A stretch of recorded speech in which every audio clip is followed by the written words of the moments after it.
Welcome to this week's Pascal's China Lens, and this week we're going to talk specifically about global governance in cybersecurity, something that China is trying to tell the world we need to work together to get something done.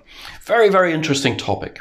Now, if you haven't subscribed to my channel yet, now is a good moment to do it, because in the next weeks I'm going to release some videos on the trends for 2021 in China.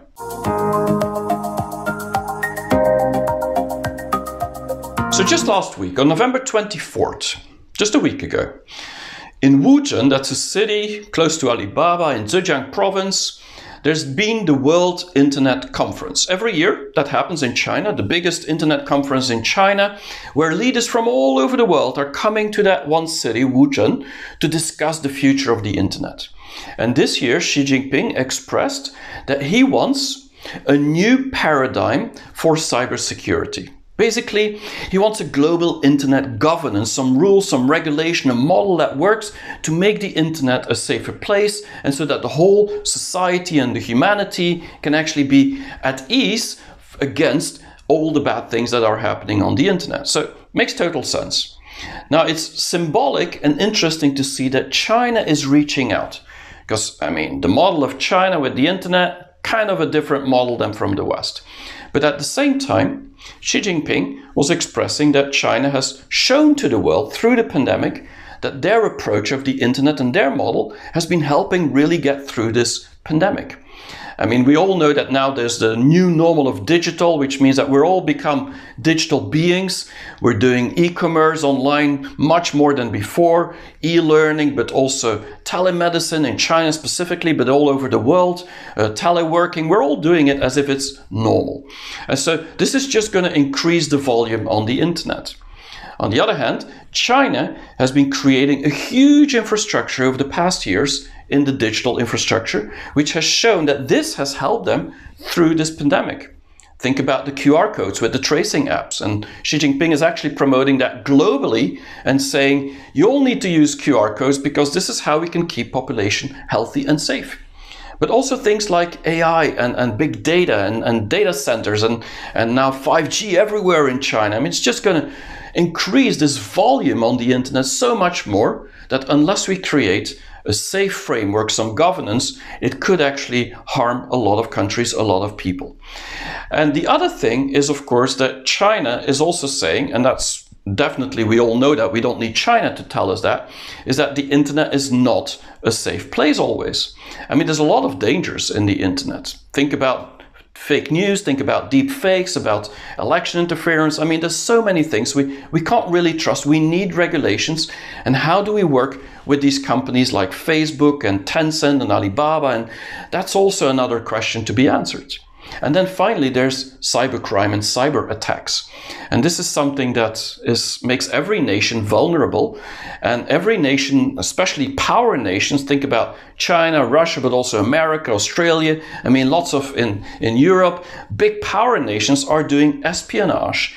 And so if there would be a cyber war in the future, which is the most likely war to happen, probably those nations that are protecting their internet or controlling it, like China, will have an unfair advantage against the rest of the world. So maybe it's not a bad thing to look at what China's doing, because otherwise we might not be in front seat when it comes to a cyber war on a global scale.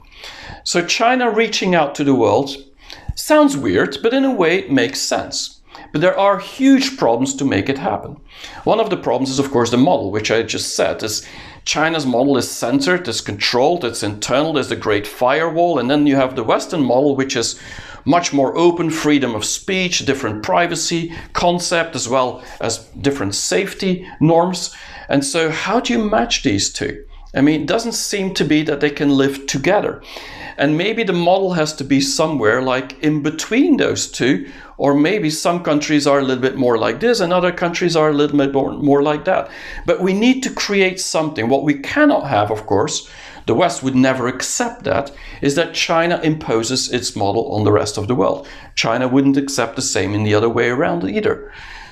But that is one of the challenges. We will have to talk and discuss together. But can we still talk? Because the problem since Trump is pretty much a trust issue.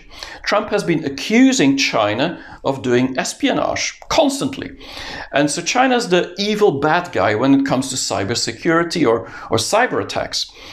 But America's doing that too, but we're not talking about that in this case. The problem is that unless there's some trust level that we all want to find a good model, a framework, these discussions will end up nowhere. And so with Trump, it's unlikely that this would result to any good discussions, because what he did is actually create a void at the United Nations when it comes to cybersecurity, because he was much more interested in slowing Huawei and China down and attacking them than actually create some safety model. With Biden, it's probably going to be different. He will probably work with allies, get more influence in the United Nations, which is good to create that model. And China will probably be happy about that, because a model is what China also needs.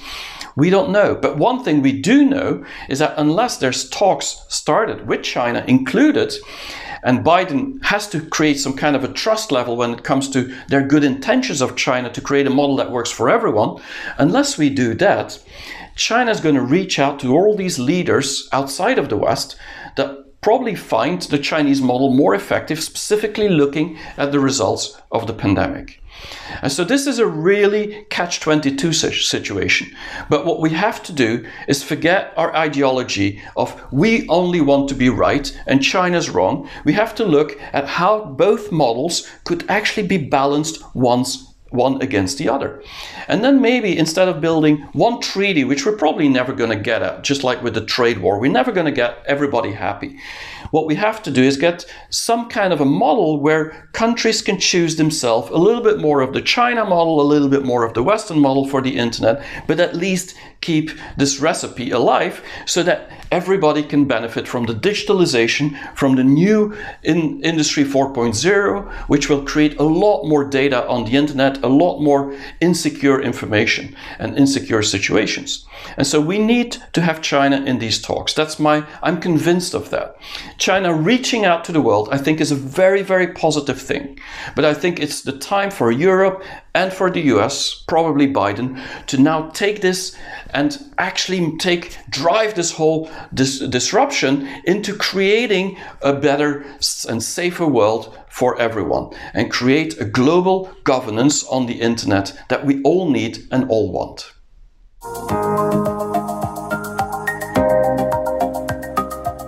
So again, everything comes back to trust.